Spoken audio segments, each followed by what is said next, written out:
Good afternoon, everyone.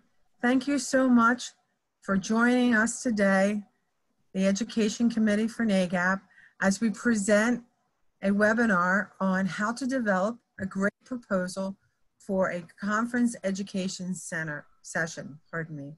So we're getting ready for the Graduate Enrollment Management Summit coming up in April of 2021 in the beautiful city of San Francisco, California. Thank you again for joining us. Let's go over a few items for this afternoon's webinar. We're going to do an intro, which I just did for you there. We're going to go over some of the proposal basics. So you're going to hear our presenters talk about some critical elements to your proposal, such as your title, the abstract, learning objectives, and your presentation outline. Then we're going to review the 6 educational domains. Many of you may remember them already from previous conferences, but we're going to highlight recruitment and marketing, money matters, GEM operations, the student life cycle. We're also going to look at education, modeling, and strategic planning. And lastly, career, staff, and professional development for oneself. And then they're going to go over critical elements of a great proposal, with some such things as your submission consideration, the evaluation process, just to name a few, and some great tips at the end for your proposal development. And then lastly, we'll end with a Q&A. So I do encourage people to go into the chat feature of the webinar and put in any questions they have, even right now, or as they come along to you throughout the presentation. And then we'll address those questions at the very end. So today I'm joined with 2 fellow colleagues. We're part of the Speaker Development Committee of the Education Committee for NAGAP. You'll see right there my colleague Greg, and Greg is well known throughout NAGAP for years and years of service that he has given. Many of you may recall him as the chair for one of our NAGAP summits. Currently, he serves as the chair of the Education Committee for us and is our fearless leader for the next 2 years on the Education Committee. Also joining me is my colleague Tony. Many of you may know Tony from some of his presentations at Summit. Tony is one of our vendor partners. He also recently was awarded last year in 2019 at conference the Visionary Award. So I'm pleased to be joined by both Greg and Tony. And as I said, I'm Kate McConnell, and we're off to the races now. So as I said early at the beginning of the presentation, we anticipate being in beautiful San Francisco from April 28th to May 1st next year. So the location of the conference is going to be at the Marriott Marquis. Very important for you to know today is that submissions for your proposals, the deadline is September 21st, 2020. And make sure to register for the conference. Once conference registration opens, there is information even currently about the conference on the NAGAP website. And again, the theme for this year's conference is going to be GEM Reimagined. So the goals for the education session, really when you're thinking about developing your proposal, as it says here, your proposal really needs to align with the general theme and framework of the conference. And it can focus on a variety of aspects around graduate enrollment management, but specifically as we get more into the conference, you'll learn more about these educational domains so that you'll be able to gear your proposal to fit in with one of those domains. And we recommend that the topics that we've chosen under your topics for these gosh, I'm really jumbling my words right now. Let me just collect myself here. Your topic is going to focus in on these domains, and these domains really have developed through a lot of research that's been done through the Education Committee over many years with NAGAP. So kind of some guiding principles of the possibilities that you have for the types of sessions. I can say I've participated in 3 out of these 4. I've never done a vendor presentation, but I've been to vendor presentations. So for the panel discussion, if you're thinking about doing a panel discussion, that's a great way to get a group of colleagues together, even from across the country, to present on the topic. You usually will have a moderator who's going to lead the discussion, and these panelists are going to be people who have expertise in the areas and related experience to the area that you're going to be talking about. The moderator is going to lead that discussion and also prepare a set of questions that they're going to present to the panelists, as well as take questions from the audience. It's a very interactive type of a presentation, and for an individual who's on a panel, it can be very engaging. And again, as I said, you're able to work along with other colleagues throughout your GEM network to put on the discussion. So it really can be a very rewarding experience. Then there's the presentation. I've done individual presentations myself, and I've also partnered with another colleague to do the presentation. Then we have these special interest forums, which are led by facilitators. A lot of times they are roundtable discussions when there is a specific topic. Couple of the special interest forums I've been a part of, we do a general opening for the forum. And then we might have discussion questions, and we kind of put those discussion questions out to different groups at each table. And then the tables come back and report on what the discussion was at their table, and maybe some takeaways and outcomes. And then the vendor presentation is usually, as I said, done by a vendor. The vendor usually provides a pretty in-depth analysis on specific kinds of services or products again, or they might be teaming up with another GEM professional to talk about maybe research that vendor has been done or work they've done specifically with another school and some of the outcomes of that. And then just the learning levels. When you're thinking about the kind of intended approach of the proposal that you're going to be doing, we're not really when your proposals are being evaluated, they're not really looking at the number of years of experience you have in the fields as it says here, but more they're looking at the level of knowledge and expertise in a particular area. And then you can see outlined right here, we talk about, you know, a tactical approach, an operational approach, and a strategic approach. And so as proposals are being evaluated, we're really looking at expertise and then taking a look at these 3 levels here and how they apply in that proposal and where they would fit in to the summit and the overall goals of the summit.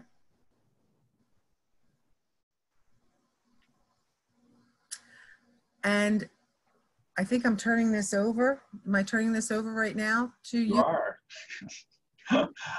Yeah, I'm just going to talk a little bit about the 6 educational session domains. So the Education Committee has for years had a set number of educational domains, which we really see as the bedrock of all the educational opportunities at NAGAP. And the idea behind these is that with these 6, you really are developing a well-rounded GEM professional if they're increasing their knowledge and their competency and skill in each of the 6 areas. So when you submit a conference proposal, you are going to be asked to select the category of the domain which best fits your proposal. Now, it's true that having reviewed these for years, some topics you may have may not fit, you know, super neatly into one area. That's okay. Do your very best. Sometimes they could easily fall into 2. don't lose a lot of sleep over that. Focus on a quality presentation, but I am going to go over the basics of what the domains are and a couple of examples from past conferences. The first one is recruitment and marketing. Doesn't need a lot of explanation. It's by far and away our most popular. Any recruiting practices you do face-to-face, online, a lot of stuff about the recruiting, attending fairs, digital recruiting, you name it, whether it's a specific market, whether it's recruiting in general, all of those things are fair game under that category. Money Matters is a broad category. We often think of it as student financing, so it might be assistantships versus fellowships, helping students manage debt load in higher ed, alternative funding, government funding, that sort of thing. But money makes the world go round, so it isn't just the student financing piece. You can also focus on budgeting models, money within your operations and how that's handled, revenue generation, and so forth. GEM operations is really, this is a broad category, and this one is probably the one that can overlap the most with the others. GEM operations is really your day-to-day functioning. So this can be anything from working with staff, this can be computer systems, this can be legal and ethical issues. This is really your day-to-day operations, very broad category. A lot of proposals actually fall into this area. The student life cycle engagement and support, that's really looking at once the student has matriculated and it's through and including alumni services. Alumni used to be a separate category, but we combined that. So anything to do with the student experience on campus, whether that's students at a particular level, students of a particular background, you know, they're quite popular to do things on the specific needs of international students, anything that has to do with helping the students succeed and get through their program is fair game here. And again, that includes alumni and engaging alumni. A good example of one that might double dip is engaging alumni to do recruiting. We've seen various versions of that. That could potentially go under either category. Pick whichever one you think you're going to focus on the most, and don't worry about the specific category. Enrollment modeling and strategic planning is really your 30,000-foot view of your operation. We probably get more senior management doing this type of proposal. This, you're talking about vision statement, mission statement, you know, big picture, long-term goal setting. That's really in that fifth category. And the sixth one, and this is probably the one we get the fewest on, your career staff and personal development category. I think what throws people a lot of times is that many of our proposals tend to be very GEM specific, very specific to higher ed, working in higher ed, working with students, recruiting students. The career staff and personal development, while it's in a GEM environment, in a GEM setting, a lot of these topics are things that can be easily transferred to other fields, things like developing your staff, conflict management. If you wanted a more GEM focused thing, it can be how to establish better relationships with faculty on campus, for example. Working with specific audiences within your campus, internal customer service, and then also that big picture long-term career planning for the individual themselves, things like self-care, self-management, midlife career issues, pre-retirement issues, anything like that, or a lot of things about new professionals. We have a very high percentage of new professionals that come to the summit each year, so those that focus on new professionals and skill building are often quite popular as well. Just a couple of examples here for each one of the categories. For recruitment and marketing, you can see the recruitment strategies for your school, or the one that focuses specifically on international students. For Money Matters, we have two examples here. One there is very focused on the student financial experience regarding scholarships, assistantships, and the second example is much more about revenue models. GEM operations, again, very broad category. There could be a zillion different examples of this, but here's one about cross-functional admission and financial aid teams, and then utilizing a CRM. We see a lot of them that are focused very much on technology because it's something that we're always grappling with and trying to work with. And the last three, the student life cycle, establishing and promoting an institutional culture of customer, student service, and establishing bridges with alumni. There's that alumni, including them into that student life cycle. Enrollment modeling, our big picture stuff, dealing with building and sustaining a GEM model, or creating an entirely new academic program and what's involved with that. And finally, the career staff and personal development. There's one on best practices in training and staff development, which is much more geared towards, say, a manager, or new skills needed for the GEM professional, targeted at those who might be coming to Summit for the very first time.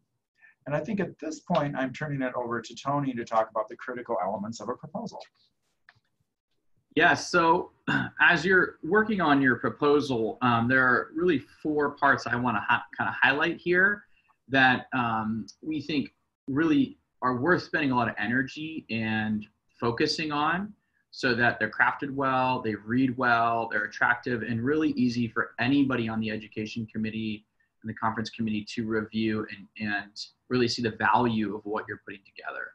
So I want to dive right into these 4 parts, and we'll start with the title. So with the title, you want to start with overall a catchy title, something that is descriptive.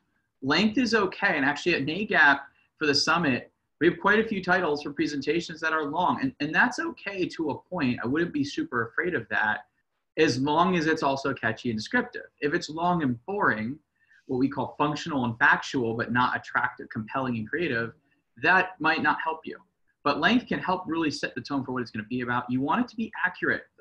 Nothing's worse than seeing a title for something, but then showing up. We don't want people showing up to presentations that aren't actually what the title said they were. But the biggest point is compelling. And I want to give an example here of some titles. So like, for instance, these are actual titles of conference proposals that have been accepted. So they've made it through the process. So who's afraid of financial aid, graduate merit scholarships, and how they work, right? It's got a ring to it. It is a creative, it's compelling. You can see its value right there. Next one is developing an effective evidence-based digital marketing campaign to meet institutional recruiting and enrollment goals. That's long, right? But it's really clear what it's about, right? If I'm interested in building a digital marketing campaign, but one that's really based on data and that's going to meet my goals, that is very clear that that's a title that is going to give me that, right? So that's a good one. And just another example here is, jumpstart your cohort, conversion and anti-melt strategies that work, right? This one's shorter, pretty clear. You'll see a lot of these, the first and third, they'll do like a first phrase, second phrase. There's kind of like a subject predicate, almost like primary title, jumpstart your cohort, and your subtitle, conversion and anti-melt strategies that work. And that 1-2 combo works well, particularly when the second part really describes in more detail what the catchy title describes. So these are just examples. You want to be creative, but the title is super important. Spend some time really thinking about that. Now the abstract is really your summary. And this abstract, you want to not just be technically true. You want this abstract to read in a way that it connects with pain points and speaks to the audience and actually tells me what I'm going to expect. So the abstract is your one part that is in sentence format that you get to really describe the meat of your session. Like, here's a summary of what this session's really going to get into. Here's why I crafted this. It's almost like the elevator pitch for your proposal. It's if you were stuck in an elevator with me and you had to explain to me what this is about and why you put this together, that's kind of what the abstract is. So I just have one example here, and this is just an example, but from that last title, Jumpstart Your Cohort, Conversion and Anti-Melt Strategies at Work, here's the abstract that went with it, right? And it's talking to me. It calls you. So like, as a graduate enrollment operation, you well know the hard work that goes into planning for, recruiting, admitting, and landing a new cohort of promising students. Then it happens. As you near the end of your term, your anticipated class begins to melt, right? So it's connecting with pain. It's talking real. And then it shares further on, please join the graduate admissions team from the School of Public Affairs at American University to learn how, even in a highly competitive market, you can retain your cohort, meet your enrollment goals, and deliver a promising class. Let us share how to jumpstart this. So it's a great summary. It tells me what I'm going to expect when I get there. It connects with the pain. I have an understanding of what these authors who put this together, what they were envisioning and what they're going to be sharing. And if I connect with that, then I know that's the session for me. So as we're reviewing sessions, we're looking for abstracts that are well described of what the session is going to be about, so that the audience coming to the summit really knows what to expect. It can make really good decisions with which session they're going to attend. Then we want to jump to the learning objectives. This is another really important point. So while the abstract is important and it's a paragraph and it's descriptive, the learning objectives I would say are even more important, because they're your short form version, your bullet point version of saying what the outcomes, what people are going to learn. I'm going to leave knowing this stuff. That's what this should do. So you want them really clear, really concise, easy to understand, actionable, measurable. And a big tip, and you may have seen this a lot, but you really do want to lead with verbs as much as possible, because that tells the reader kind of a sense of action, a sense of learning I'm going to get. And 3 to 5 is typically plenty. You know, we don't really tend to need more than 5 learning objectives to a session.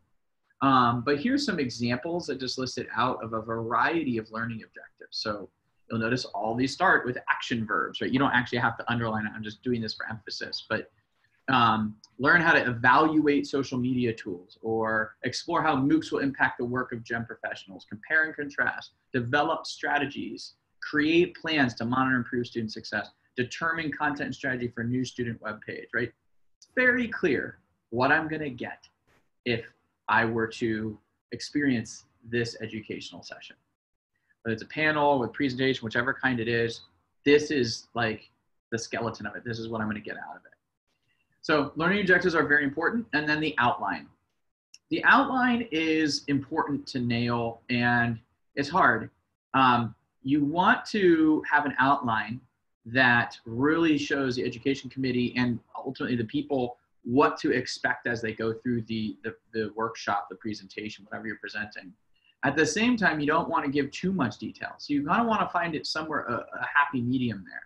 It's really about the major sections that you're going to be going through, or the major topics that will be covered, and subtopics that tell the audience what you're going to dive into a little bit more. If I were just skim the outline and just read the major topic sections, it should make very good sense. If I want to read the subtopics, it just gives me more. But I should be able to just read the bolded, the primary sections of the outline and get a very good sense of what we can expect from the presentation or from the workshop. So here's an example, right? This is an outline that has 5 sections. Clearly at the end, it ends with live Q&A. There's 4 main sections, really. What is inbound enrollment marketing? And it goes into that. There's subpoints under that. And there's 3 case studies.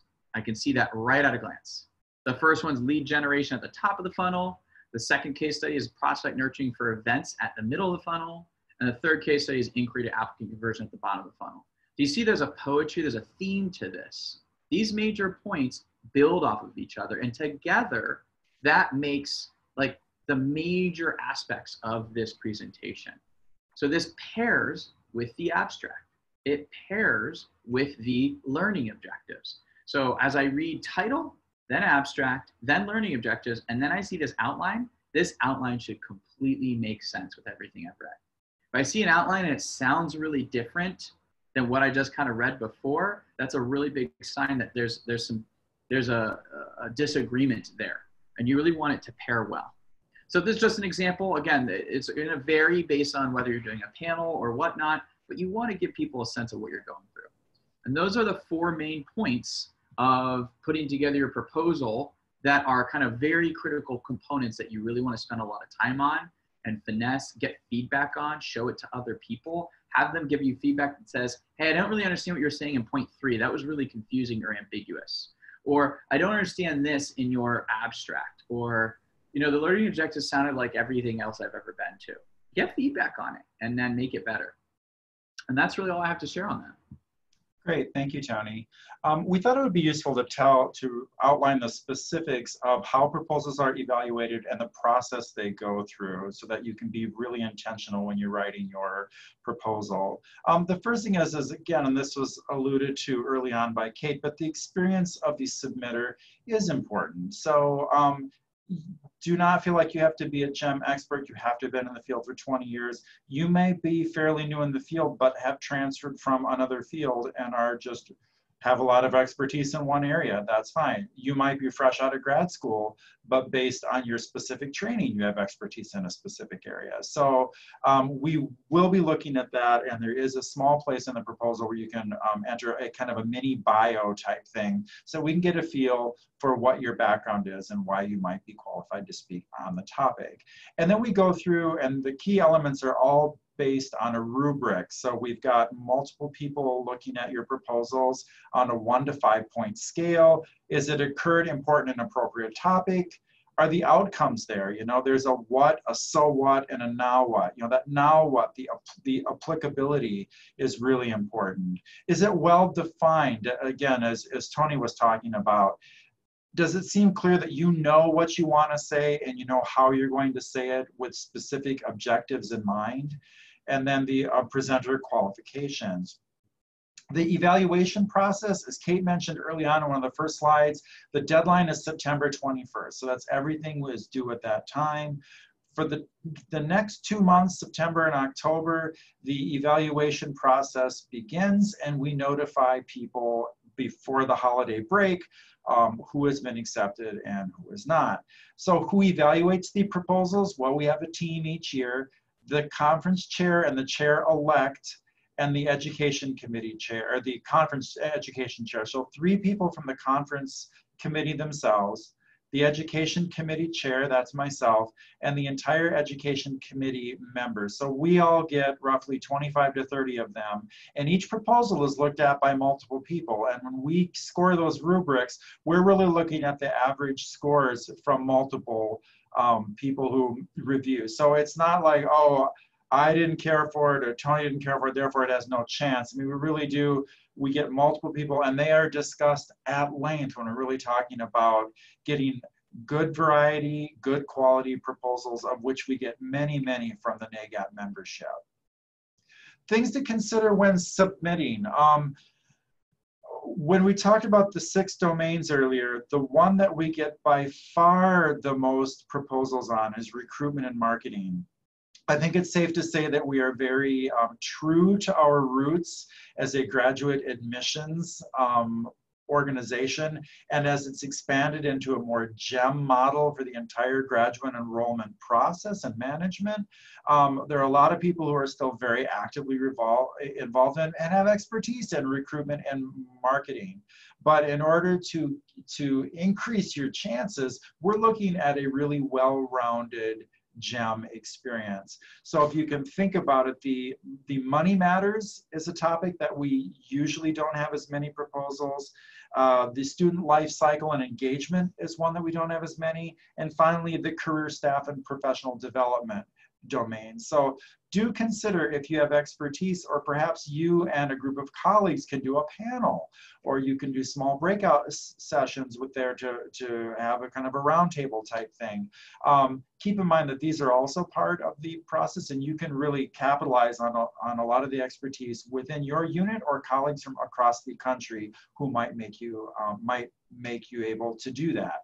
Although it's okay to submit more than one proposal, but honestly, and I know some people will, if they can only get funded for a conference, if they're going to present, there can be a propensity to submit 3, 4, or 5, and try to get something that sticks. You're far better off spending some time doing 1 or maybe 2 quality proposals than you are doing a whole slew of them and hope that one of them gets taken.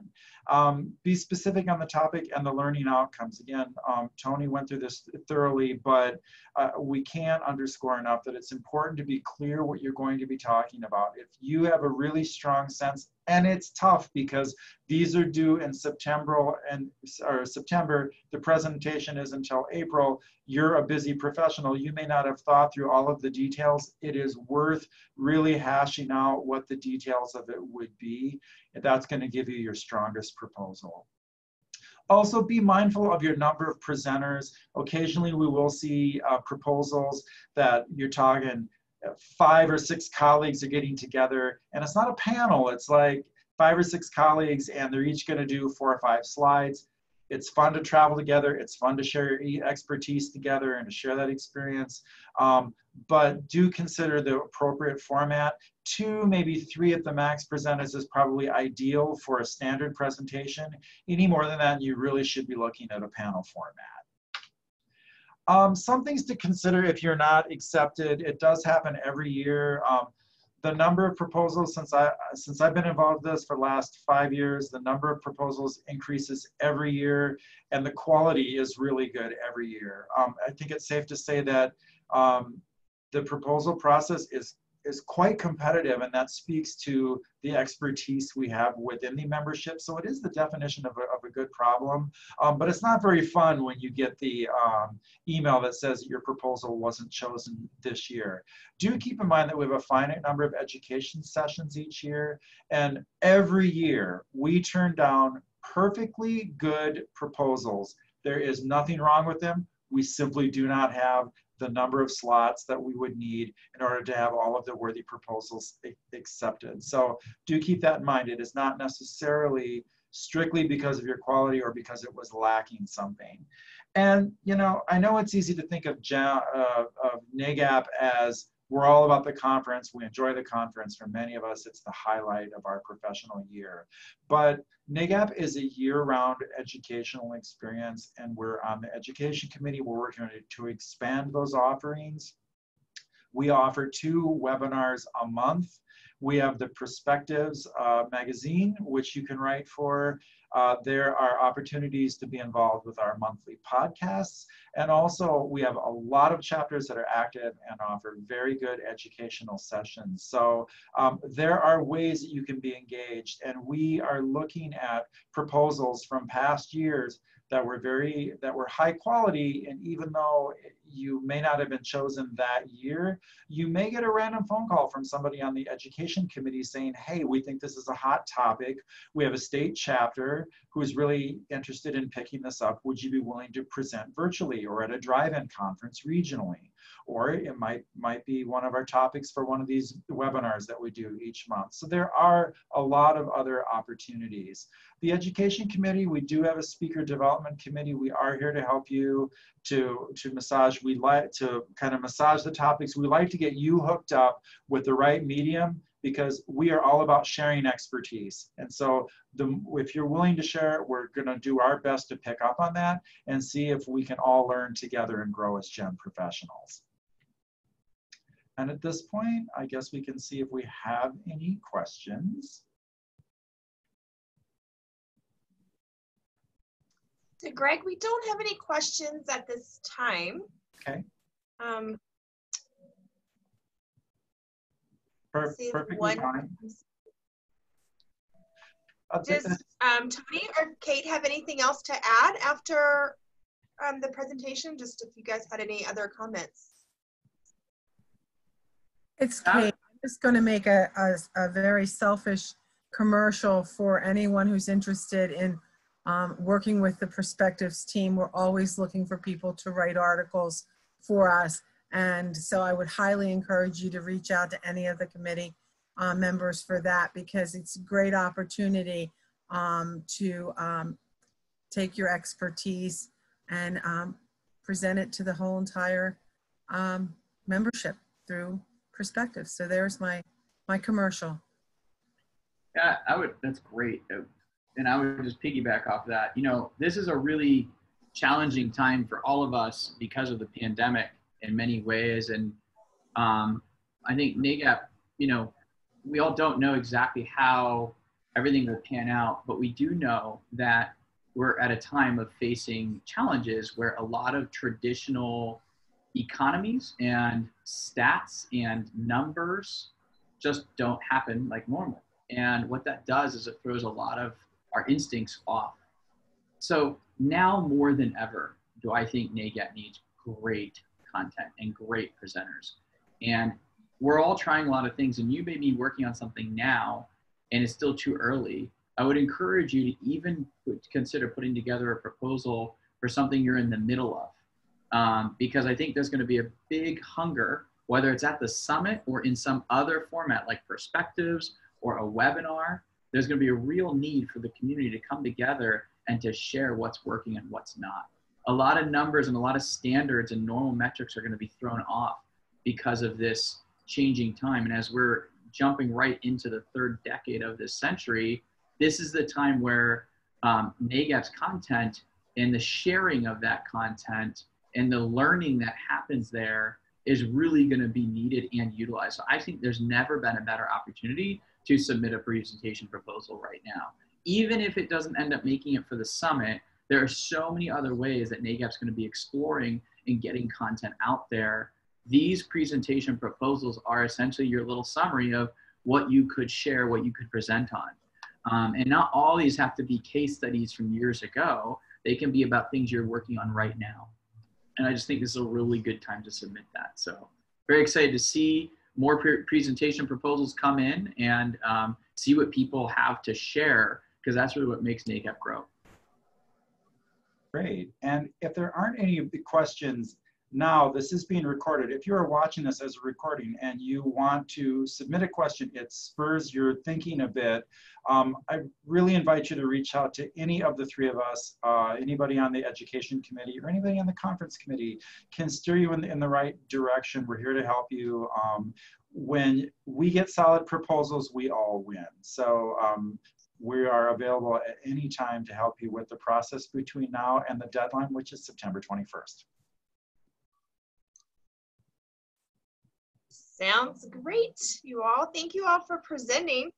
I think at this point, since we don't have any questions, I think we are good to end the presentation, the webinar for today. And hopefully if you have questions, if you're watching this later, you can contact any of the panelists. There's information on the NAGAP webinar page and membership, the leadership page for Greg's contact specifically, I believe.